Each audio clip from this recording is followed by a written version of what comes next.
forget. The clock ticks faster, doesn't it? Every day, 1,000 tasks, a million distractions.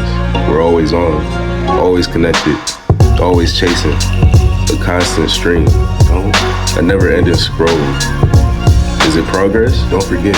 Or is it just a blur? Don't forget to unplug.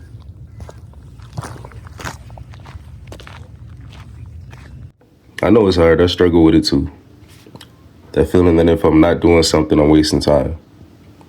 That I have to be more productive every second of the day to deserve this peace.